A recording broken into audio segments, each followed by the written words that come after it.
السلام عليكم ورحمة الله وبركاته. أعوذ بالله من الشيطان الرجيم. بسم الله الرحمن الرحيم. الحمد لله رب العالمين. الصلاة والسلام على سيدنا محمد وعلى آله وأصحابه وأتباعه أجمعين. اللهم رب اشرح لي صدري ويسر لي أمري واحلل عقدة من لساني يفقهوا قولي. اللهم رب يسر ولا تعسر بزدنا علما وحلما وحفظا وعقلا وأدبا كاملا. رب تمم بالخير والسعادة برحمتك يا أرحم الراحمين. أعوذ بالله من الشيطان الرجيم. بسم الله الرحمن الرحيم. إن الدين عند الله الإسلام. وما اختلف الذين أوتوا الكتاب إلا من بعد ما جاءهم العلم بغيا بينهم. وأيضا قال: ومن يبتغي غير الإسلام دينا فلن يقبل منه وهو في الآخرة من الخاسرين. وأيضا لكم دينكم ولي دين. عن عبد الله بن عمر رضي الله عنه أنه رسول الله صلى الله عليه وسلم قال: من تشبه بقوم فهو منهم، أو كما قال سيدنا رسول الله صلى الله عليه وسلم. بسم الله ما شاء الله لا يسوق الخير إلا الله. بسم الله ما شاء الله لا يصرف السوء إلا الله. بسم الله ما شاء الله ما كان من نعمة فمن الله. بسم الله ما شاء الله لا حول ولا قوة إلا بالله. അല്ലാഹു സുബ്ഹാനഹു വ തആല പരിശുദ്ധവും പരിപാവനവുമായ ഈ ദീനിന്റെ മജ്‌ലിസിൽ, ഇൽമിന്റെ ഈ കേന്ദ്രത്തിൽ അല്ലാഹുവിനെ ദിക്ർ ചെയ്തവരായി ഹബീബായ മുത്തായ തങ്ങൾ സല്ലല്ലാഹു അലൈഹി വസല്ലമയിൽ സ്വലാത്ത് സലാം നിർവഹിച്ചവരായി ഇൽമിന്റെ സദസ്സിൽ അല്ലാഹുവിന്റെ ഖുർആനും ആയത്തും ഓതി കേട്ട് ജീവിതത്തിൽ പ്രാവർത്തികമാക്കാനുള്ള ആഗ്രഹത്തിൽ ഒരുമിച്ച് കൂടിയിരിക്കുന്ന നമ്മളുടെ നിയ്യത്തും നമ്മുടെ പരിശ്രമവും നമ്മൾ പറയുന്നതും നമ്മൾ കേൾക്കുന്നതും അല്ലാഹു സ്വീകരിക്കുകയും നമ്മുടെ ജീവിതത്തിൽ അത് നല്ല മാറ്റങ്ങൾക്ക് അല്ലാഹു കാരണമാക്കുകയും ചെയ്യുമാറാകട്ടെ. ആമീൻ യാ റബ്ബൽ ആലമീൻ. നമ്മുടെ ഇന്നത്തെ വിഷയമായി നമ്മൾ തിരഞ്ഞെടുത്തിട്ടുള്ളത് ഇസ്ലാമിക തനിമയും ഇതര ആഘോഷങ്ങളും എന്ന വിഷയമാണ്. പരിശുദ്ധ ഇസ്ലാമിന്റെ തനിമ, ഐഡന്റിറ്റി, ഇസ്ലാമിന് വേണ്ടി അള്ളാഹു നിശ്ചയിച്ചു കൊടുത്തിരിക്കുന്ന ذَلِكَ الدِّينُ الْقَيِّمُ فِطْرَةَ اللَّهِ الَّتِي فَطَرَ النَّاسَ عَلَيْهَا. അള്ളാഹു സൃഷ്ടിച്ച മനുഷ്യന്റെ പ്രകൃതത്തിന് അനുകരിക്കാനും അനുധാവനം ചെയ്യാനും അനുപേക്ഷണീയമായിട്ടുള്ള കൃത്യമായ മാതൃകകൾ വെച്ച് അള്ളാഹു സംവിധാനിച്ച പരിശുദ്ധമായ ദീനുൽ ഇസ്ലാം ആകുന്ന പ്രകൃതി മതം. ലോകത്തേതെങ്കിലും ഒരു മതത്തിന് അത് മനുഷ്യ പ്രകൃതിയോട് ഏറ്റവും അനുയോജ്യമാണ്, കൃത്യമാണ്, സെറ്റാണ്, യോജിച്ചതാണെന്ന് പറയാൻ പറ്റുമെങ്കിൽ ആ ഒരൊറ്റ മതമേ ലോകത്തുള്ളൂ. അതിന്റെ പേരാണ് ഇസ്ലാം. ഇന്ന ദീന ഇൻദല്ലാഹിൽ ഇസ്ലാം. അള്ളാഹുവിന്റെ അടുക്കൽ സ്വീകാര്യ യോഗ്യമായ മതം ഇസ്ലാമാണ്, ഇസ്ലാം മാത്രമാണ്. വമൻ യബ്തഗി ഗൈറൽ ഇസ്ലാമി ദീനാ. അള്ളാഹുവിന്റെ ദീനല്ലാത്ത ഏതെങ്കിലും ഒരു ദീനിനെ, ഇസ്ലാം അല്ലാത്ത ഒന്നിനെ ദീനായിട്ടോ തന്റെ മാതൃകയായിട്ടോ തന്റെ മോഡലായിട്ടോ തിരഞ്ഞെടുത്തിട്ടുണ്ടെങ്കിൽ ഫഹുവ മിനൽ ആഖിറതി മിനൽ ഖാസ് ഫഹുവ ഫിൽ ആഖിറതി മിനൽ ഖാസിരീൻ, അവൻ പരലോകത്ത് വലിയ നഷ്ടവാളിയാണ്. ദുനിയാവിൽ നമ്മൾ ജീവിച്ചു പോകും, പക്ഷെ നമ്മളെ പരലോകത്തിലേക്ക് കടക്കുമ്പോൾ നമ്മൾ ഭയങ്കര ഹുസ്റാനിൽ, നഷ്ടത്തിൽ അകപ്പെട്ടു പോകും. അപ്പൊ പരിശുദ്ധ ദീനുൽ ഇസ്ലാമിന്റെ അനുയായികളായ നാം ഓരോരുത്തരെ സംബന്ധിച്ചിടത്തോളം നമ്മുടെ മനസ്സിലുള്ള പരിശുദ്ധ ദീനുൽ ഇസ്ലാമിനെയും ദീനുൽ ഇസ്ലാം അല്ലാത്ത മറ്റ് മതങ്ങളെയും സംബന്ധിച്ചുള്ള സമീപനത്തിൽ കൃത്യമായ മാനദണ്ഡങ്ങൾ നിർദ്ദേശിച്ചിട്ടുണ്ട് മഹാന്മാരായ ഉലമാക്കൾ. അള്ളാഹു വിശുദ്ധമായ ഖുർആനിൽ മനസ്സിലാക്കി തന്നിട്ടുണ്ട്. അള്ളാഹുവിന്റെ ഹബീബ് റസൂലുള്ളാഹി സ്വല്ലല്ലാഹു അലൈഹി വസല്ലമിന്റെ വാക്കുകളിലൂടെ നമുക്ക് പറഞ്ഞ് മനസ്സിലാക്കി തന്നിട്ടുണ്ട്. എന്താണ് നമ്മുടെ മതവും മറ്റുള്ള മതവും തമ്മിൽ നമ്മളുടെ മനസ്സിലിരിപ്പെന്താ? നമ്മളുടെ മനസ്സിലിരിക്കേണ്ടത്, നമ്മുടെ മനസ്സുകൊണ്ട് ഉറപ്പിക്കേണ്ടത്, ഞാനും നിങ്ങളുമാകുന്ന മനുഷ്യ സമൂഹത്തിന്റെ സന്മാർഗത്തിന്റെ ഹിദായത്തിന്റെ രക്ഷയുടെ മാർഗം എന്ന് പറയുന്നത് ലോകത്ത് ഒരേ ഒരു മാർഗമേ ഉള്ളൂ, ഒരേ ഒരു വഴി മാത്രമേ ഉള്ളൂ. അതിന്റെ ആരാധനാ കാര്യങ്ങളും അതിന്റെ ആചാരങ്ങളും അതിന്റെ അനുഷ്ഠാനങ്ങളും അതിന്റെ ആഘോഷങ്ങളും അതിന്റെ സംസ്കാരങ്ങളും അതിന്റെ വസ്ത്രധാരണകളും എന്തെല്ലാം ഒരു ദീന് എന്ന നിലയ്ക്ക് ഒരു മനുഷ്യപ്രകൃതിന് അനിവാര്യമായിട്ട് അത് വിഭാവന ചെയ്യുന്നുവോ അതെല്ലാം ഒത്തിണങ്ങിയ ഒരു മതം. ഏത് കാലത്തും ഏത് രൂപത്തിലും ഭാവത്തിലും എല്ലാ മനുഷ്യന്റെ ഖിയാമത്ത് നാൾ വരുന്ന സർവ്വ മനുഷ്യന്റെ പ്രകൃതിയോടും അവന്റെ എല്ലാ അവസ്ഥകളോടും അനുയോജിച്ച് നിൽക്കുന്ന ഒരു മതമായിട്ടാണ് അള്ളാഹു ദീനിനെ സംവിധാനിച്ചിരിക്കുന്നത്. ഒരിക്കലും ഒരു സത്യവിശ്വാസി എന്തെങ്കിലും ഒന്നിന്റെ പേരിൽ മറ്റൊരു മതത്തിൽ നിന്ന് ആഘോഷങ്ങളോ അനുഷ്ഠാനങ്ങളോ ആചാരങ്ങളോ സംസ്കാരങ്ങളോ വസ്ത്രധാരണങ്ങളോ കടമെടുക്കേണ്ട അവസ്ഥയില്ലാത്ത തരത്തിൽ കൃത്യമായ ഒരു ഐഡന്റിറ്റിയോടുകൂടെ തനിമയോടുകൂടി, അതാണ് അല്ലാഹു ഖുർആനിൽ പറഞ്ഞത്, ഫിത്രത്തല്ലാഹില്ലതി ഫതറന്നാസ അലൈഹാ. ഫിത്രത്ത് മീൻസ് പ്രകൃതി മതം. ഫതറന്നാസ അലൈഹാ, അതിന്റെ സിസ്റ്റം അനുസരിച്ച മനുഷ്യനെ അല്ലാഹു സൃഷ്ടിച്ചിരിക്കുന്നത്. അത് നമ്മുടെ ആരാധനകളെ ആഘോഷങ്ങളെ ഏതിനെടുത്ത് പരിശോധിച്ചാൽ നമുക്ക് അറിയാൻ പറ്റും. നമ്മുടെ സമയം ചുരുക്കമായിട്ട് അതിലേക്ക് കിടങ്ങുന്നില്ല, നിങ്ങൾ അന്വേഷിച്ച് നോക്കിയാൽ മതിയാകും. വർഷത്തിൽ നമുക്ക് 2 പ്രാവശ്യം കടന്നു വരുന്ന 2 ആഘോഷങ്ങളാണ്, 2 പെരുന്നാളുകൾ.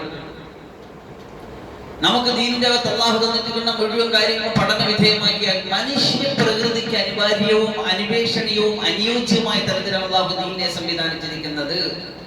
ഒരിക്കലും ഒന്നിലും മറ്റൊന്നിലേക്ക് തിരിയേണ്ടതില്ലാത്ത തരത്തിൽ അല്ലാഹു കുറ്റമറ്റ രൂപത്തിൽ ഏതെങ്കിലും ഒരു സമയത്ത് ഒരു സത്യവിശ്വാസി അല്ലാഹുവിന്റെ ദീനല്ലാത്ത ഒന്നിലേക്ക് തിരിഞ്ഞിട്ടുണ്ട് എങ്കിൽ അത് നഷ്ടത്തിന്റെ സഞ്ചാരമാണ്, നഷ്ടത്തിന്റെ വഴിയാണ്. അപ്പോ ഇതാണ് നമ്മുടെ ഇസ്ലാമിനെ കുറിച്ചുള്ള നമ്മുടെ വീക്ഷണം. എന്താണ് നമ്മുടെ വിശ്വാസം, നമ്മുടെ ആദർശം, നമ്മൾ ജനിച്ചു വീണതോ അല്ലെങ്കിൽ നമ്മൾ സ്വീകരിച്ചതോ ആയ ആദർശം ഇസ്ലാമാണ്. അതിൽ തന്നെ ജീവിക്കണം, അതിൽ തന്നെ മരിക്കണം. തവഫനി മുസ്ലിമൻ വ അൽഹഖനി ബിസ്സാലിഹീൻ, മുസ്ലിമായിട്ട് ജീവിച്ച് സാലിഹീങ്ങളെ കൂടെ ചേരണം എന്ന കൃത്യമായ ഒരു മാർഗദർശനം നമുക്ക് അല്ലാഹുവിന്റെ റസൂൽ, അല്ലാഹുവിന്റെ ഖുർആൻ നമ്മുടെ മുന്നിൽ വരച്ച് കാണിച്ചു തന്നിട്ടുണ്ട്. ആ ദീനുൽ ഇസ്ലാം അല്ലാത്തതെല്ലാം നഷ്ടത്തിൻ്റെതാണ്, അത് മനുഷ്യനിർമ്മിതമാണ്, അത് പരാജയത്തിൻ്റെതാണ്. അതാണ് നമ്മുടെ വിശ്വാസം. അങ്ങനെ വിശ്വസിച്ചേ മതിയാവൂ. അത് മതേതരത്വത്തിന് എതിരല്ല, അത് സഹവർത്തിത്വത്തിന് എതിരല്ല. മറ്റ് മതങ്ങളെ ആദരിക്കുന്നതിനും സ്നേഹിക്കുന്നതിനും മാനിക്കുന്നതിനും അവർക്ക് വിട്ടുകൊടുക്കുന്നതിനും അല്ലാഹുവിന്റെ ദീനിൽ കൃത്യമായ മാർഗദർശനമുണ്ട്. സൂറത്തുൽ ഇഖ്ലാസ് കഴിഞ്ഞാൽ അല്ലാഹുവിന്റെ ഖുർആൻ വളരെ പ്രാധാന്യം കൊടുക്കുന്ന ഒരു സൂറത്താണ് സൂറത്തുൽ കാഫിർ. ഖുർആന്റെ 4-1 എന്ന് വിശേഷിപ്പിക്കപ്പെടുന്ന സൂറത്തുൽ കാഫിർ. ആ സൂറത്തുൽ കാഫിറിനെ അവതരിപ്പിച്ചു തന്നുകൊണ്ട് അല്ലാഹു സുബ്ഹാനഹു വ തആല മറ്റ് മതങ്ങളോടുള്ള നമ്മുടെ സമീപനങ്ങളെ കൃത്യമായിട്ട് വരച്ചു കാണിച്ചു തന്നിട്ടുണ്ട്. നമുക്കറിയാം റസൂലുള്ളാഹി സ്വല്ലല്ലാഹു അലൈഹി വസല്ലമ തങ്ങളുടെ കാലഘട്ടത്തിൽ ഒരു കോംപ്രമൈസിന് വേണ്ടി, ഒരു അഡ്ജസ്റ്റ്മെന്റിന് വേണ്ടി അവർ തയ്യാറായി വന്നപ്പോഴാണ് ഈ വിശുദ്ധമായ സൂറത്ത് അവതരിക്കുന്നത്. അതിന്റെ സബബുൻ നുസൂൽ പരിശോധിച്ച് നോക്കിയാൽ നമുക്കത് മനസ്സിലാക്കാൻ പറ്റും. എന്തായിരുന്നു? 1 വർഷം ഞങ്ങൾ നിങ്ങളുടേത് ആരാധിക്കാം, 1 വർഷം നിങ്ങൾ നമ്മളത്, നമ്മൾ നിങ്ങളത് ആരാധിക്കുന്ന കോംപ്രമൈസിന്റെ അഡ്ജസ്റ്റ്മെന്റ് മദീനയിലേക്ക് വന്നപ്പോൾ അല്ലാഹു കാത്തുരക്ഷിക്കട്ടെ എന്ന് പറഞ്ഞിട്ട് അല്ലാഹുവിന്റെ റസൂൽ സല്ലല്ലാഹു അലൈഹി വസല്ലം മറുപടി കൊടുത്തപ്പോൾ അല്ലാഹുവിന്റെ ഖുർആൻ അവതരിച്ചതാണ് ഖുൽ യാ അയ്യുഹൽ കാഫിറൂൻ ലാ അഅ്ബുദു മാ തഅ്ബുദൂന വലാ അൻതും ആബിദൂന മാ അഅ്ബുദു വലാ അന ആബിദു മാ അഅ്ബദും വലാ അൻതും ആബിദൂന മാ അഅ്ബുദു ലക്കും ദീനുകും വലിയ ദീൻ. ഞാൻ ആരാധിക്കുന്നതിന് നിങ്ങളോ, നിങ്ങൾ ആരാധിക്കുന്നതിനെ ഞാനോ ആരാധിക്കുന്നില്ല. എന്റെ ആരാധന നിങ്ങൾ എടുക്കുന്നില്ല, നിങ്ങൾ ആരാധന ഞാനും എടുക്കുന്നില്ല. ലക്കും ദീനുക്കും വലിയ ദീനി. നിങ്ങൾക്ക് നിങ്ങളുടെ മതം, എനിക്ക് എന്റെ മതം എന്ന് വെച്ച് കഴിഞ്ഞാൽ ഓരോരുത്തർക്കും അവരുടെ സ്വതന്ത്രമായ വിശ്വാസ ആചാര അനുഷ്ഠാനങ്ങളെ അംഗീകരിച്ച് റെസ്പെക്ട് ചെയ്ത് അതിനെ സഹവർത്തിത്വത്തിന്റെ സഹിഷ്ണുതയുടെ മനോഭാവത്തോടുകൂടി അതേ സ്ഥലങ്ങളിൽ നിർത്തിക്കൊണ്ട് അവരെ ആദരിക്കാം, അവരെ സഹകരിക്കാം, അവരെ സ്നേഹിക്കാം, റെസ്പെക്ട് ചെയ്യാം. ആദർശത്തെ പണയം വെച്ചുകൊണ്ടുള്ള ഒരു കോംപ്രമൈസിനും അല്ലാഹുവിന്റെ റസൂൽ സല്ലല്ലാഹു അലൈഹി വസല്ലം തയ്യാറായില്ല എന്ന് മാത്രമല്ല അല്ലാഹുവിന്റെ ഖുർആൻ അതിനെ അടയാളപ്പെടുത്തിക്കൊണ്ട് സൂറത്തുൽ കാഫിറൂൻ എന്ന പേരിൽ അധ്യായം ഇറക്കിയിട്ട് അതിന്റെ അവസാനം നമ്മോട് പ്രഖ്യാപിച്ചു, അത് ഖിയാമത്ത് നാൾ വരെയുള്ള സർവ്വ മനുഷ്യന്മാരോടുള്ള അസന്നിഗ്ധമായ പ്രഖ്യാപനമായിരുന്നു. ലക്കും ദീനുക്കും വലിയ ദീനി. നിങ്ങളുടെ വിശ്വാസം, നിങ്ങളുടെ ആചാരം, നിങ്ങളുടെ ആഘോഷം, നിങ്ങളുടെ വസ്ത്രധാരണം, നിങ്ങളുടെ സംസ്കാരം എല്ലാം നിങ്ങൾക്ക് ചെയ്യാം. അതിനെല്ലാം ഞങ്ങൾ അംഗീകരിച്ചു തരും. പക്ഷെ എനിക്കൊരു വിശ്വാസമുണ്ട്, എനിക്കൊരു ആചാരമുണ്ട്, എനിക്കൊരു അനുഷ്ഠാനമുണ്ട്, എനിക്കൊരാഘോഷമുണ്ട്. എനിക്കുള്ള ആഘോഷങ്ങൾ എല്ലാം എന്റെ ദീനും എന്റെ റബ്ബും എന്റെ റസൂലും എനിക്ക് പറഞ്ഞു തന്നിട്ടുണ്ട്. അതാണ് എനിക്ക് വലുത്. ആദർശത്തെ പണയം വെച്ചുകൊണ്ടുള്ള ഒരു കോംപ്രമൈസിനും ഒരു അഡ്ജസ്റ്റ്മെന്റിനും ഒരിക്കലും തയ്യാറാവുകയും ഇല്ല. ഇതാണ് ഇസ്ലാമിന്റെ നിലപാട്, ഖുർആനിന്റെ നിലപാട്. പക്ഷെ നിർഭാഗ്യകരമെന്ന് പറയട്ടെ, മുഅ്മിനീങ്ങളെ, സത്യവിശ്വാസികളെ, വിദ്യാർത്ഥികളെ, വളരെ വേദനാജനകമായ ചില സാഹചര്യങ്ങളിലൂടെയാണ് നമ്മൾ കടന്നുപോയിക്കൊണ്ടിരിക്കുന്നത്. അത്തരണത്തിലാണ് ഈ ഒരു വിഷയത്തെ നമ്മൾ സംസാരിക്കാൻ വേണ്ടി തിരഞ്ഞെടുത്തത്. എന്താന്ന് വെച്ചാൽ, നമ്മുടെ നാട്ടിൽ നമ്മുടെ കൂടെ ജീവിക്കുന്ന അമുസ്ലിങ്ങളായ മറ്റുള്ളവർ, അവരിൽ ക്രിസ്ത്യാനികളുണ്ട്, ജൂതരുണ്ട്, ക്രൈസ്തവരുണ്ട്, ഹൈന്ദവരുണ്ട് ഒക്കെ ഉണ്ട്. അവരുടെ ആരാധനകൾ വരുമ്പോ ഒരുപക്ഷെ ചരിത്രത്തിൽ ഇക്കാലം വരെ നമ്മൾ കണ്ടിട്ടില്ലാത്ത തരത്തിൽ ഒരു അഡ്ജസ്റ്റ്മെന്റ് തരത്തിലേക്ക് നമ്മുടെ സമുദായത്തിന്റെ മക്കൾ പോവുകയാണ്. അങ്ങനെ ചെയ്തെങ്കിലേ മതേതരത്വം ഉണ്ടാകൂ എന്ന് വിശ്വസിച്ചു പോവുകയാണ്, അങ്ങനെ വിശ്വസിപ്പിക്കുകയാണ്. നമ്മൾ കാണുന്ന നമ്മുടെ സ്റ്റാറ്റസുകളിലൂടെ അല്ലെങ്കിൽ സോഷ്യൽ മീഡിയ പോസ്റ്റുകളിലൂടെ ഓരോന്ന് നമ്മുടെ മുന്നിൽ കാണുമ്പോൾ വിഷമിച്ചു പോവുകയാണ്. ഈ ഉമ്മത്ത് എങ്ങോട്ടാണ് യാത്ര? ഈ ഉമ്മത്തിനൊരു ഐഡന്റിറ്റി ഇല്ലേ, തനിമ, ഇസ്ലാമികമായ ഒരു തനിമകൾ നൽകിയിട്ടുണ്ട്. നമ്മുടെ ആദർശത്തെ പണയം വെച്ചിട്ട് അവരുടെ ആഘോഷത്തെ കടമെടുത്തുകൊണ്ടല്ല മതേതരത്വത്തെ നമ്മൾ സ്ഥാപിക്കേണ്ടത്. അത് നമുക്ക് മാത്രം നിർബന്ധമായി പോയതല്ലേ. മറ്റൊരു ഏതെങ്കിലും ഒരു സമുദായം, മറ്റൊരു മതം അങ്ങനെ ഒരു നമുക്കൊരു പെരുന്നാൾ വരുമ്പോ, നമുക്കൊരു റമദാൻ വരുമ്പോ, നമുക്കൊരു നബിദിനം വരുമ്പോ നമ്മൾ വസ്ത്രദാനം ധരിച്ചിട്ട് ആരെങ്കിലും പറയുന്നത് നിങ്ങൾ കണ്ടിട്ടുണ്ടോ? നമുക്ക് വേണ്ടി ഒരു തൊപ്പി ഇടുന്നത് നിങ്ങൾ കണ്ടിട്ടുണ്ടോ? നമുക്ക് വേണ്ടി ഒരു മഫ്ത ഇടുന്നത് നിങ്ങൾ കണ്ടിട്ടുണ്ടോ? നമ്മൾ ആചാരത്തിന്റെ, അനുഷ്ഠാനത്തിന്റെ, സംസ്കാരത്തിന്റെ ഏതെങ്കിലും ഒരു കാര്യം കടമെടുത്തിട്ട് ഒരു സ്റ്റാറ്റസ് നിങ്ങൾ കണ്ടിട്ടുണ്ടോ?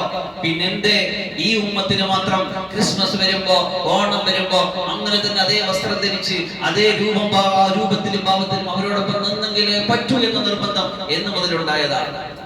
വിശ്വാസം നഷ്ടപ്പെട്ടു പോകുന്ന കാര്യമാണ്. ഉമ്മത്തെ പഠിക്കുക, മനസ്സിലാക്കുക, മറ്റുള്ളവർക്ക് പറഞ്ഞു കൊടുക്കുക. എന്നെ നിങ്ങളെ സംബന്ധിച്ചിടത്തോളം വിശ്വാസം ഇങ്ങനെ ചിതറി പോയിക്കൊണ്ടിരിക്കുന്ന ഈ നമ്മുടെ സമുദായത്തിന്റെ മക്കളെ നമ്മൾ തിരിച്ചു കൊണ്ടുവന്നിട്ടില്ല എങ്കിൽ, ഈ ശിർക്കിന്റെ രിദ്ദയുടെ ഇസ്ലാമിൽ നിന്ന് ഇങ്ങനെ തെറിച്ചു പോകലിന്റെ ഈ അവസ്ഥയിൽ നിന്ന് അവരെ തിരിച്ചു കൊണ്ടുവന്ന് മനസ്സിലാക്കി കൊടുത്തിട്ടില്ലെങ്കിൽ നമ്മുടെ മുന്നിൽ നിന്ന് അവർ അസ്തമിച്ചു പോകും. കുഞ്ഞുമക്കളുടെയൊക്കെ മനസ്സിൽ ഇതൊരു പ്രശ്നമല്ല എന്നായി വന്നിരിക്കുന്നു. ഞങ്ങളെയൊക്കെ കുട്ടിയിരുന്ന ആളുകളൊക്കെ ഇത് വലിയ ഗൗരവകരമായ ഒരു കാര്യമായിരുന്നെങ്കിൽ ഇന്ന് അവരുടെ അതേ വസ്ത്രദാനത്തിൽ, അതേ വേഷത്തിൽ, അതേ രൂപത്തിൽ, അതേ ഭാവത്തിൽ ഇറങ്ങി നടക്കുന്നതിനോ അവരതേ കാര്യങ്ങൾ ധരിക്കുന്നതിനോ ഒന്നും ഒരു പ്രശ്നമല്ല. അതൊരു തമാശയായിട്ട് അല്ലെങ്കിൽ ഒരു ഗൗരവമില്ലാത്തൊരു കാര്യമായിട്ട് മാറിപ്പോയിട്ടുണ്ട്. അപകടമാണത്. ആദർശത്തെ പണയം വെച്ചുകൊണ്ട് മാറ്റി നിർത്തിക്കൊണ്ട് അല്ല ഇത് ചെയ്യേണ്ടത്. അവരെ സ്നേഹിക്കാം. ലക്കും ദീനക്കും, നിങ്ങളുടെ മതത്തെ നിങ്ങൾ അംഗീകരിക്കുന്നു, വിശ്വസിക്കുന്നു, ഓക്കെ. നിങ്ങൾ നിങ്ങളുടേതായ കാര്യങ്ങൾ ചെയ്തുകൊണ്ടുള്ള സൗഹൃദങ്ങൾ, നമ്മൾ നമ്മുടേതായ കാര്യങ്ങൾ ചെയ്തുകൊണ്ടുള്ള സൗഹൃദങ്ങൾ, തന്മയെ നിലനിർത്തി, ഐഡന്റിറ്റിയെ നിലനിർത്തിക്കൊണ്ട്, ഐഡന്റിറ്റി കളഞ്ഞുകൊണ്ടല്ല. നമ്മുടേതായ വസ്ത്രം നമുക്ക്, അവരുടെ വസ്ത്രം അവർക്ക്, നമ്മുടേതായ വിശ്വാസം നമുക്ക്, അവരുടെ വിശ്വാസം അവർക്ക്. അതിനെ ബഹുമാനിച്ചും ആദരിച്ചും കൊണ്ടും കൊടുത്തും സ്നേഹിച്ചുമുള്ള നമ്മുടെ രാജ്യത്തിന്റെ, ഇന്ത്യ മഹാരാജ്യത്തിന്റെ നാളിതുവരെ കാത്തുസൂക്ഷിച്ച മതേതരത്വത്തിന്റെ, സഹവർത്തിത്വത്തിന്റെ, സഹിഷ്ണുതയുടെ എത്രയോ നല്ല മാതൃകകൾ നമുക്ക് മുൻഗാമികളായിട്ട് ജീവിച്ചിരുന്നവരൊക്കെ എത്രയോ നല്ലതുപോലെ ജീവിച്ചിരുന്നു. അവരെ കയ്യിൽ ഈ സഹകരണം കൊണ്ടുപോയി നടന്നവരല്ലേ. ഒന്നും പ്രശ്നമുണ്ടായിരുന്നല്ലോ. ഇപ്പൊ ഇങ്ങോട്ട് വന്നു നോക്കുമ്പോ സ്കൂളിൽ പോകണമെങ്കിൽ മക്കൾ അതേ വേഷം ധരിച്ചു പോകണം, അതേ ആഘോഷം ചെയ്യണം, അതേ സ്റ്റാറ്റസ് ഇടണം, അതേ സെറ്റപ്പ് വേണം. എന്തൊരു നിർബന്ധം. നമ്മളെ മക്കളൊക്കെ സ്കൂളിൽ പറഞ്ഞു വിട്ടിട്ട് നമ്മൾ വിജ്ഞാനവും സംസ്കാരവും പഠിക്കാൻ വേണ്ടി വിടുന്ന മക്കളൊക്കെ ഇന്ന് അവർ സ്കൂളിൽ കുറെ അങ്ങോട്ട് കഴിഞ്ഞ് 5ഉം 10ഉം വർഷങ്ങളായി വരുമ്പോ നമ്മുടെ കയ്യിൽ നിന്ന് ദീനിൽ നിന്ന് അവരിങ്ങനെ കൈവിട്ടു പോകുന്ന അവസ്ഥയാണ്. ഇന്ന് എല്ലാം സത്യം, സർവമത സത്യവാദത്തിലേക്ക് പോയിക്കൊണ്ടിരിക്കുക. അതും സത്യമല്ലേ, ഇതും സത്യമല്ലേ, എന്തും സത്യമല്ലേ? അല്ല, നമ്മൾ വിശ്വസിക്കുമ്പോൾ നമ്മളത് മാത്രമാണ് സത്യം, അവർ വിശ്വസിക്കുമ്പോൾ അവരത് മാത്രമാണ് സത്യം. ഓക്കെ, ഞാൻ അംഗീകരിച്ചു തരുന്നു. റസൂലുള്ളാഹി സ്വല്ലല്ലാഹു അലൈഹി വസല്ലമയുടെ ജീവിതകാലത്ത് അവർക്ക് അവസരങ്ങൾ കൊടുത്തിട്ടുണ്ടല്ലോ. അവരുടെ വിശ്വാസത്തിന്, അവരുടെ ആചാരത്തിന്, അവരുടെ ആരാധനയ്ക്ക് അവസരങ്ങൾ കൊടുത്തിട്ടുണ്ടോ നമ്മുടെ പള്ളികളിൽ വരെ. എത്രയോ അനുഭവങ്ങളുണ്ട്. റസൂലുള്ളാഹി സ്വല്ലല്ലാഹു അലൈഹി വസല്ലമ തങ്ങൾ മറ്റു മതസ്ഥരോട് കാണിച്ച വിട്ടുവീഴ്ചയുടെ ജൂതനായ ഒരു അയൽവാസിയോടുള്ള ഒരു പെരുമാറ്റം കാണാം. പ്രവാചകൻ ജൂതനായ അയൽവാസി പതിവായി അവിടുത്തെ വീട്ടുവാതിൽക്കൽ മാലിന്യം നിക്ഷേപിക്കുമായിരുന്നു. ഒരു ദിവസം മാലിന്യം കാണാതിരുന്ന പ്രവാചകൻ അയാൾക്ക് സുഖമില്ലെന്ന് പറഞ്ഞ നബി ഉടനെ അയാളെ സന്ദർശിക്കും, സുഖം അന്വേഷണം ചെയ്തു. പ്രവാചകന്റെ ഈ ഉന്നതമായ സ്വാഗതം അപ്പൊ ഇസ്ലാമിലേക്ക് അദ്ദേഹം കടന്നു വന്നു. നമ്മൾ നമ്മുടെ ഐഡന്റിറ്റികളെ അങ്ങോട്ട് പോകുമ്പോൾ ആരും ഇസ്ലാമിനെ മനസ്സിലാക്കുന്നില്ല. അതും ഇതും ഓക്കെ അല്ലേ, സമമല്ലേ, പിന്നെ എന്തിനാ അങ്ങോട്ടും ഇങ്ങോട്ടും പോകണം? ഒരിക്കലും അങ്ങനെയല്ല. നമ്മൾ വിശ്വാസം എന്താണ്? നമ്മളത് സത്യമാണ്, ഇതേ സത്യമുള്ളൂ. അവരെ കൂടി ഇങ്ങോട്ട് കൊണ്ടുവരാൻ ശ്രമിക്കുക. പിന്നെ ഇന്ത്യയുടെ ഒരു പ്രത്യേക സാഹചര്യത്തിൽ പരസ്യമായ ഇസ്ലാമിക പ്രബോധനമൊക്കെ നമ്മൾ അപകടകരമെങ്കിൽ വേണ്ടെന്ന് ഇസ്ലാം പറയുന്നില്ല, ഫിഖ് പറയുന്നില്ല. നമുക്ക് ഫിത്ന ഉണ്ടാകും, പ്രശ്നം ഉണ്ടാകില്ല, ഒന്നും തുറന്നു പറയണ്ട. പക്ഷെ നമ്മൾ ഈ ഐഡന്റിറ്റിയെ കാത്തുസൂക്ഷിച്ചുകൊണ്ട് ജീവിച്ചാൽ മതി. കൃത്യമായ ആരാധനകളിലൂടെ, അനുഷ്ഠാനങ്ങളിലൂടെ, ആചാരങ്ങളിലൂടെ, ആഘോഷങ്ങളിലൂടെ പരിധി നിശ്ചയിക്കപ്പെട്ട സംവിധാനങ്ങൾ മുന്നോട്ട് പോയാൽ അത് അവർ മനസ്സിലാക്കും. ഒരുപാട് കൂത്താണ്ടങ്ങളും ആഡംബരങ്ങളും അമിത ചെലവുകളും ഒന്നുമില്ലാതെ, മദ്യമില്ലാതെ, ആട്ടമില്ലാതെ, ചാട്ടമില്ലാതെ, അപകടങ്ങളില്ലാതെ പ്രകൃതിദത്തമായ ഒരു ആരാധന കാണുമ്പോൾ, ഒരു ആഘോഷം കാണുമ്പോൾ മാറി ചിന്തിക്കും, ഈ മതം എവിടുന്ന, ഇതാരാ സെറ്റ് ചെയ്തത്? എക്കാലത്തും ഒരേ ലാളിത്യത്തിന്റെ, ഓരോ സൗന്ദര്യത്തിന്റെ, പ്രകൃതിദത്തമായ സിസ്റ്റത്തും ഇത് ആരുണ്ടാക്കി? അപ്പൊ മനസ്സിലാക്കും, അള്ളാഹു സൃഷ്ടിച്ചു വെച്ച, അള്ളാഹു ദിശ നിർണയിച്ചു കൊടുത്ത കൃത്യമായ ഒരു ദിശാബോധത്തിന്റെ വഴിയാണെന്ന് തിരിച്ചറിഞ്ഞിട്ട് അവർ ഇസ്ലാമിൽ കടന്നു വരും. അതാണ് ഇവിടെ സംഭവിച്ചത്. റസൂലുള്ളാഹി സ്വല്ലല്ലാഹു അലൈഹി വസല്ലം ഒരിക്കൽ തങ്ങളുടെ മുന്നിലൂടെ ഒരു ശവമഞ്ച കടന്നുപോയി, ഒരു ജനാസ കടന്നുപോയി. ഉടൻ തന്നെ നബി സല്ലല്ലാഹു അലൈഹി വസല്ലം എഴുന്നേറ്റ് നിന്നു. അപ്പൊ കൂടെയുള്ളവർ പറഞ്ഞു, അല്ലാഹുവിന്റെ റസൂലേ, അതൊരു ജൂതന്റെ മൃതദേഹമല്ലേ? അള്ളാഹുവിനെ ദീൻ പഠിപ്പിക്കാൻ വന്ന ലോകിക ഗുരുവായ റസൂൽ മുത്തായ തങ്ങൾ സല്ലല്ലാഹു അലൈഹി വസല്ലം തങ്ങൾ ഒരു സാധാരണക്കാരനായ ജൂതന്റെ മൃതദേഹം കൊണ്ടുപോയപ്പോ എഴുന്നേറ്റ് നിന്ന് റെസ്പെക്ട് ചെയ്തു അത്രേ.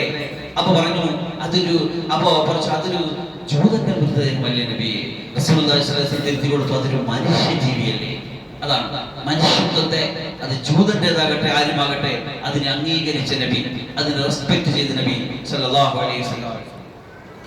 മദീനയിലെത്തിയ പ്രവാചകൻ അവിടെ ജൂതന്മാരും മുസ്ലിമും തമ്മിൽ ഒരു കരാറുണ്ടാക്കി. ചരിത്രത്തിലെ ആദ്യത്തെ ലിഖിത ഭരണഘടനകളിൽ ഒന്നാണത്. ജൂതന്മാർക്ക് അവരുടെ മതം പിന്തുടരാൻ പൂർണ്ണമായിട്ട് സ്വാതന്ത്ര്യം നൽകി. അതാണ് ഞാൻ പറഞ്ഞത്. തങ്ങൾ സല്ലല്ലാഹു അലൈഹി വസല്ലമയുടെ അധികാരത്തിന്റെ, അല്ലെങ്കിൽ തങ്ങൾ സല്ലല്ലാഹു അലൈഹി വസല്ലമയുടെ ഭരണ സംവിധാനത്തിന്റെ കീഴിൽ വരുന്ന ഒരു മതത്തിന്റെ അനുയായികൾക്ക് അവരുടെ മതമനുസരിച്ച് ജീവിക്കാനുള്ള സ്വാതന്ത്ര്യം നൽകി. ലക്കും ദീനുക്കും വലിയ എന്ന ആയത്തിന്റെ സാക്ഷാത്കാരമാണിത് തങ്ങൾ സല്ലല്ലാഹു അലൈഹി വസല്ലം. അല്ലെങ്കിൽ നമുക്ക് എന്ത് ചെയ്യാം? ഒഴിവാക്കാം, വിശ്വസിച്ചോ പറ്റുമോ എന്ന് പറയാം. അങ്ങനെ വാളാൽ പ്രചരിപ്പിച്ച മതമല്ല ഇസ്ലാം. സ്നേഹത്തിന്റെയും കാരുണ്യത്തിന്റെയും ഉദാത്തമായ മാതൃക കൊണ്ട് അവർ കടന്നു വന്ന മതത്തിന്റെ പേരാണ് ഇസ്ലാം. അല്ലാതെ വാള് കാട്ടി ഭീഷണിപ്പെടുത്തിയിട്ട്, അല്ലെങ്കിൽ എന്തെങ്കിലും തീവ്രവാദവും ഭീകരവാദവും കാണിച്ചിട്ട് കൊണ്ടുവന്നതല്ല ഒരു മുസ്ലിമിനെയും. സ്വന്തം നെഞ്ചിലേറ്റി ആദർശത്തിന് വേണ്ടി ജീവൻ മരണ പോരാട്ടത്തിന് തയ്യാറാകുമ്പോഴാണ് ഇസ്ലാം അവിടെ യാഥാർത്ഥ്യമാകുന്നത്. മദീനയ്ക്ക് പുറത്തുള്ള ശത്രുക്കൾ ആക്രമിച്ചാൽ എല്ലാവരും ചേർന്ന് പ്രതിരോധിക്കുമെന്ന് കരാർ ചെയ്യുന്നത്. നമ്മളെ നാട്ടിൽ കഴിയുന്ന, നമ്മളുടെ ഭരണ സംവിധാനത്തെ അംഗീകരിച്ച് കഴിയുന്ന ഒരു ജൂതനെ പുറം രാജ്യത്ത് ആരെങ്കിലും ആക്രമിച്ചാൽ നമ്മൾ എല്ലാവരും കൂടി ചേർന്ന് അവന് പ്രതിരോധം ഒരുക്കും, അവന് സംരക്ഷണം കൊടുക്കും. അതാണ് അള്ളാഹുവിന്റെ ദീനിന്റെ കീഴിൽ വന്ന ഒരു ഇസ്ലാമിക ഭരണത്തിൽ അള്ളാഹു റസൂൽ നടപ്പിലാക്കി സല്ലല്ലാഹു അലൈഹി വസല്ലം.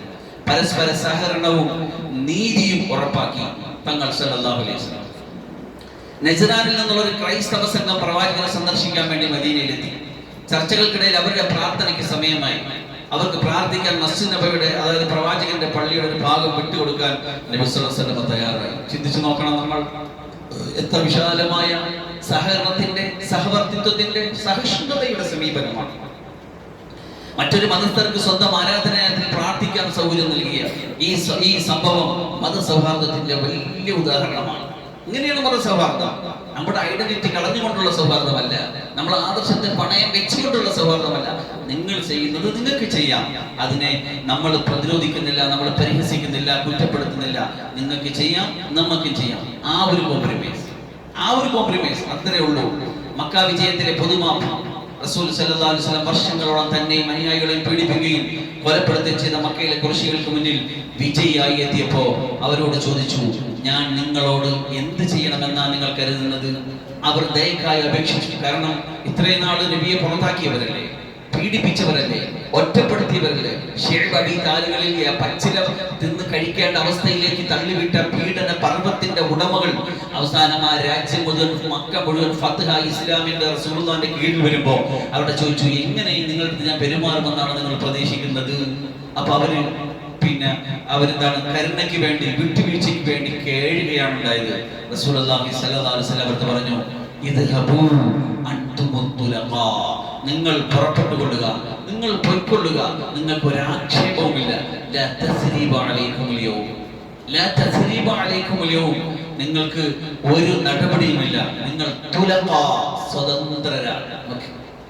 വേണമെങ്കിൽ എന്ത് ചെയ്യും, ആർക്കും ചോദിച്ചു. അത്ര വലിയൊരു ഇസ്ലാമിക സംവിധാനത്തിന്റെ അധിപനായിട്ട് നിന്നിട്ടാണ് ഈ സ്വാതന്ത്ര്യം അവർക്ക് അനുവദിച്ച് നൽകിയിട്ടുള്ളത്.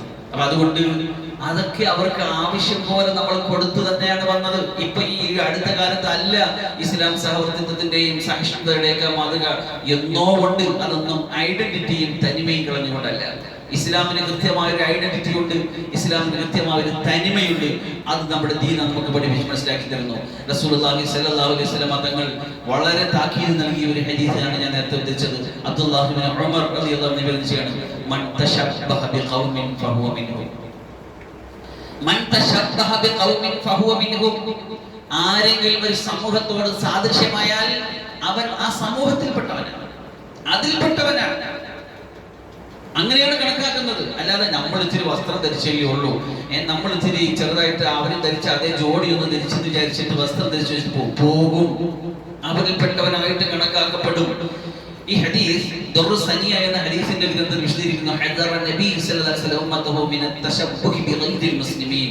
ഇസ്ലാം അല്ലാത്ത ഏതെങ്കിലും മതത്തിന്റെ ആദർശത്തിന്റെ വേഷങ്ങളും രൂപങ്ങളും ഭാവങ്ങളും സ്വീകരിച്ചിട്ടുണ്ടെങ്കിൽ അതിനെ താക്കീത് ചെയ്യാൻ വേണ്ടി ഈ ഹദീസിൽ പറഞ്ഞത്. വദാലിക അന്നൽ ഉമ്മത മഅ്മൂറത്തുൻ ബിമുഖാലഫത്തിൽ മുശ്രിക്കീന വഅഹ്ലിൽ കിതാബ്. അല്ലാഹുവിന്റെ ദീനിൽ റസൂലുള്ളാഹി സ്വല്ലല്ലാഹു അലൈഹി വസല്ലം തങ്ങൾ എപ്പോഴും മുഖാലഫത്തിനെ കാത്തു സൂക്ഷിച്ചിരുന്നു. എന്ന് പറഞ്ഞാൽ നമ്മൾ അവരോട് എതിരായിരിക്കണം, അല്ലാതെ നമ്മൾ അവരോട് യോജിക്കണം, ചേർന്നിരിക്കണം എന്നുള്ളതല്ല. ഞാൻ പറഞ്ഞത് അവരെ എതിർക്കണമെന്നോ കൊല്ലണമെന്നോ പുറത്താക്കണമെന്നോ വിമർശിക്കണമെന്നോ അല്ല. നമ്മൾ തമ്മിൽ ഒരു മുഖാലഫത്ത്, ഒരു വ്യത്യസ്തത കാത്തു സൂക്ഷിക്കണം. ഇങ്ങനെ ഒരു വ്യത്യസ്തത കാത്തു സൂക്ഷിക്കണം, ഇതാണ് മുഖാലഫത്തോടുള്ള ഉദ്ദേശം. എന്നല്ലാതെ അവരെ ഒന്നും പറയണ്ട. അവർ നമ്മുടെ സ്വന്തം മസ്ജിദ് നബവിയാകുന്ന ഈമാനിന്റെ ഹിദായത്തിന്റെ കേന്ദ്രത്തിൽ അവർക്ക് ആരാധനയ്ക്ക് അനുവാദം കൊടുത്ത നബിയാണ് ഈ പറയുന്നത്. അപ്പൊ അതുകൊണ്ട് അവർക്ക് നമ്മളത് അവർക്ക് ഇതാണ് സിസ്റ്റം, അത്ര മനസ്സിലാക്കിയാൽ മതി. وفي هذا الحديث يقول النبي صلى الله عليه وسلم من تشبه بقوم فهو اتبعوا في افعالهم واقوالهم او لباسهم وعاداتهم. കണ്ടോ, അവരുടെ വാക്കുകളിൽ, അവരുടെ പ്രവർത്തനങ്ങളിൽ, അവരുടെ വസ്ത്രങ്ങളിൽ, അവരുടെ ദിനചര്യകളിൽ.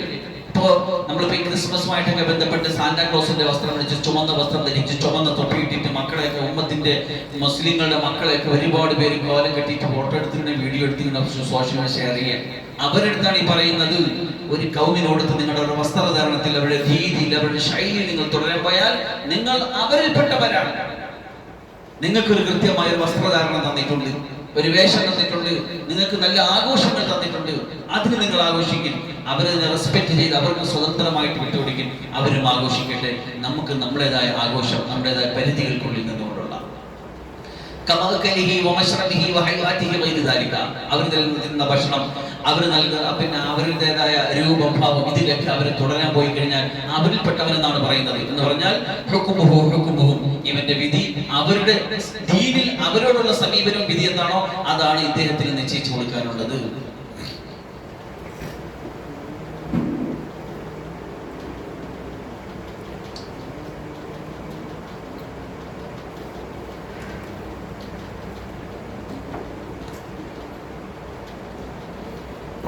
അള്ളാഹുവിന്റെ ഖുർആൻ സൂറത്തുൽ ഫുർഖാൻ 25-ാമത്തെ ആയത്തിൽ അള്ളാഹു പറയുന്നു, സജ്ജനങ്ങളായ വിശ്വാസികളെ കുറിച്ച് അള്ളാഹു പറയുന്നത് അവർ വ്യാജത്തിന് സാക്ഷ്യം വഹിക്കാത്തവരാണ് എന്ന് വെച്ച് കഴിഞ്ഞാൽ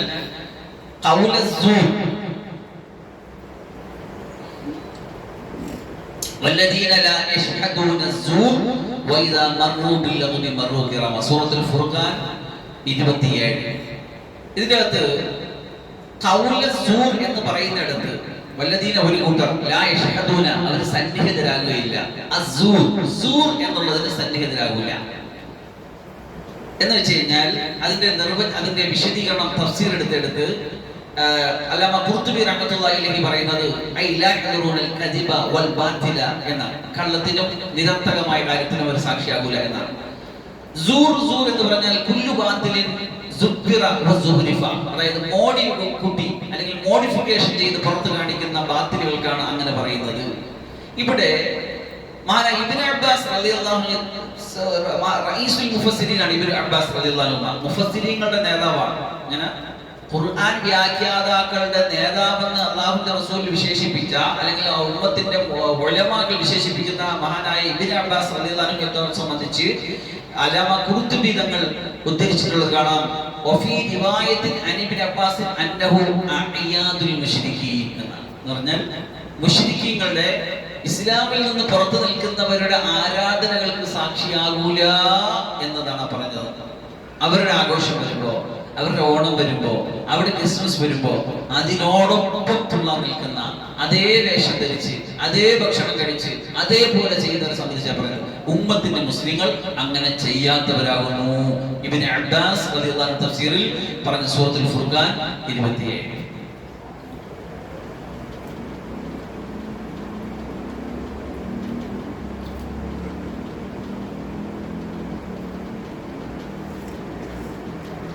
നമുക്കറിയാം മുഹറത്തിന്റെ നോമ്പ്, മുഹറത്തിന്റെ 9-10 നോമ്പ് മഹത്വം പറയുന്നിടത്തൊക്കെ നമ്മൾ പ്രത്യേകിച്ച് പറയണ്ടല്ലോ. എന്താ പറയുന്നത്?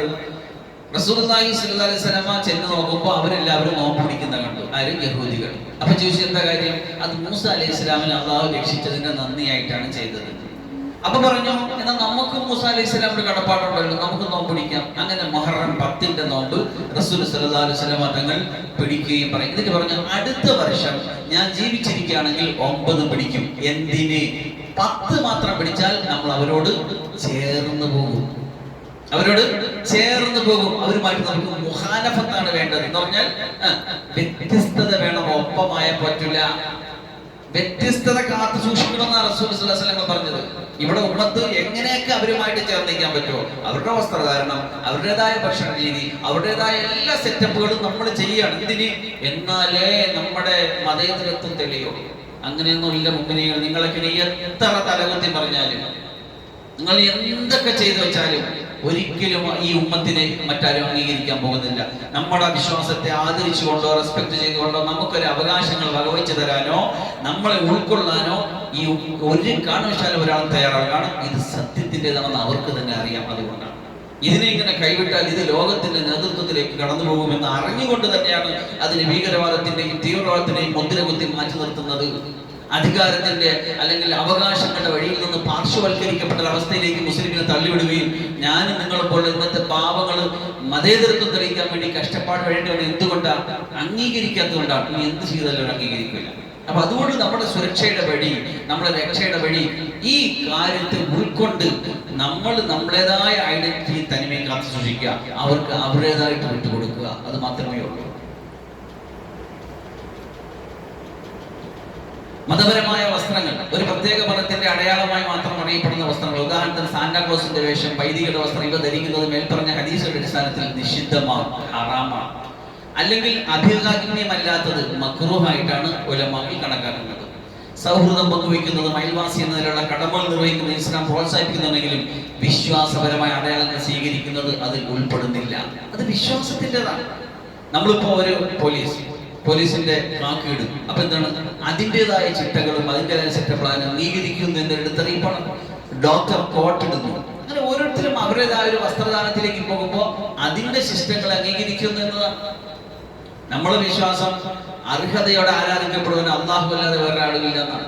ആ വിശ്വാസത്തിന് ഘടകവിരുദ്ധമാണ് നമ്മുടെ ക്രൈസ്തവ വിശ്വാസ സഹോദരങ്ങൾക്കുള്ളത് അത് അവർ വിശ്വസിച്ചോട്ടെ, അത് അവരുടെ വിശ്വാസമാണ്, അതിന് നമ്മൾ ആദരിക്കുന്നു. അവർക്ക് വിട്ടുകൊടുക്കുക, നമ്മൾ അതിൽ കൈകടത്താതിരിക്കുക, നമ്മളത് ഏറ്റെടുക്കാതിരിക്കുക, അവരെ കുറ്റപ്പെടുത്താതിരിക്കുക, അവരെ വിഷമിപ്പിക്കാതിരിക്കുക. അവരുടെ വിശ്വാസം കൊണ്ട് അവർ ജീവിച്ചോട്ടെ. പരലോകത്ത് ചെല്ലും അള്ളാഹുവിന്റെ മുന്നിൽ രക്ഷപ്പെടാൻ നമുക്ക് വിശ്വാസമുണ്ടെങ്കിലേ മതിയാവും, നമ്മുടെ ആദർശത്തിൽ അടിയുറച്ചു നിന്നെങ്കിലേ മതിയാവും. അപ്പൊ അതുകൊണ്ട് റെസ്പെക്ട് അല്ലെങ്കിൽ സഹവർത്തിത്വം, വിശ്വാസം, പിന്നെ സഹകരണം എന്നൊക്കെ പറഞ്ഞാൽ അടിസ്ഥാനത്തെ ആദർശത്തെ പണയം വെച്ചുകൊണ്ടല്ല എന്നാണ് ഈ പറഞ്ഞു വരുന്നത്.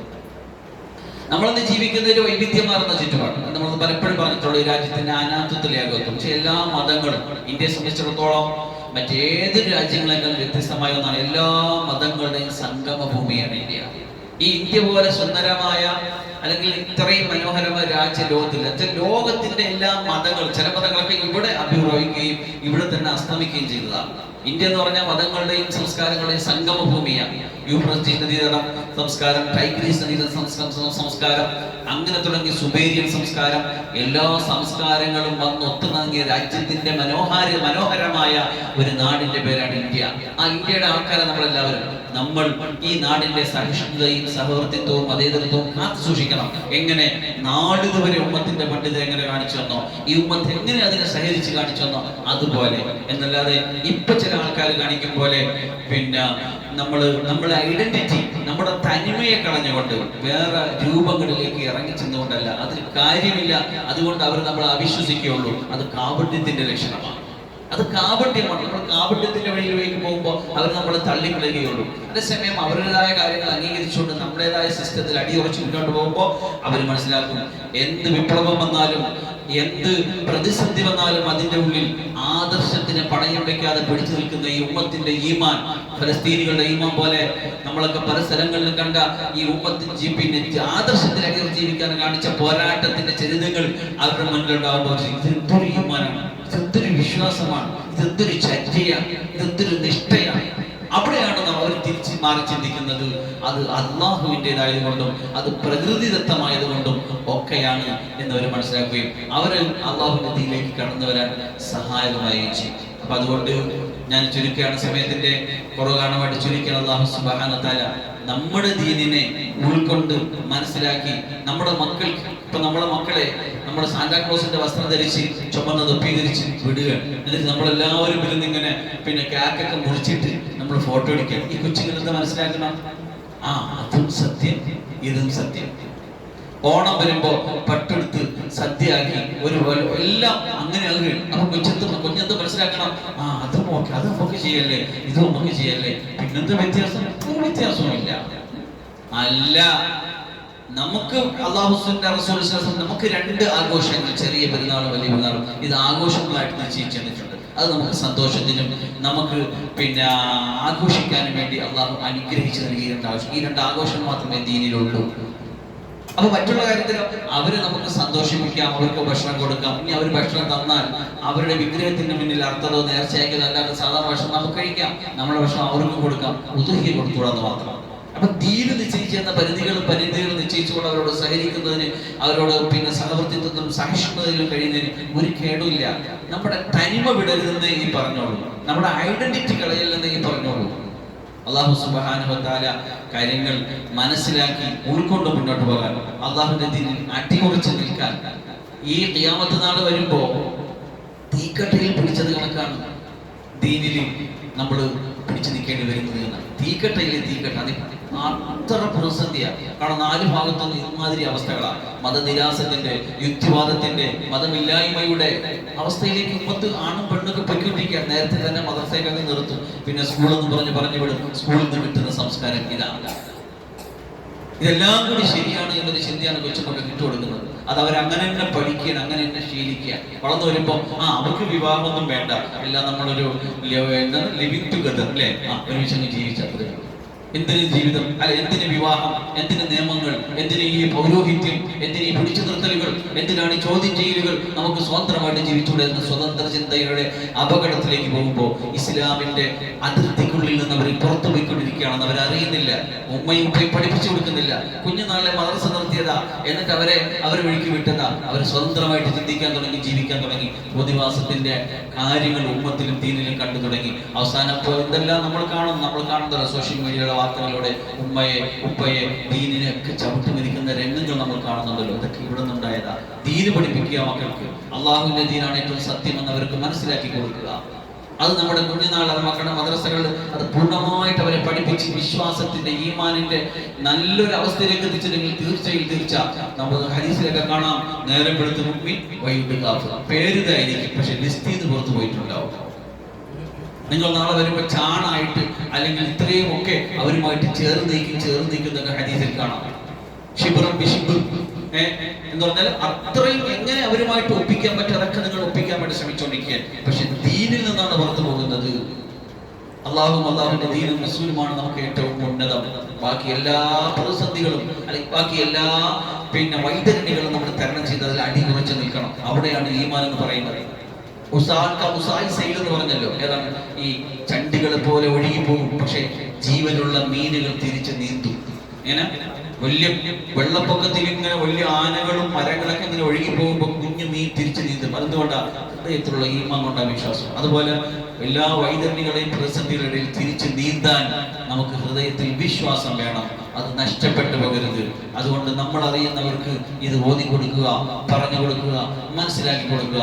അല്ലാഹു സുബ്ഹാനഹു വ തആല കാര്യങ്ങൾ മനസ്സിലാക്കി അമൽ ചെയ്യാൻ തൗഫീഖ് തരട്ടെ. വആഖിറു ദഅവാന അൽഹംദുലില്ലാഹി റബ്ബിൽ ആലമീൻ. അസ്സലാമു അലൈക്കും.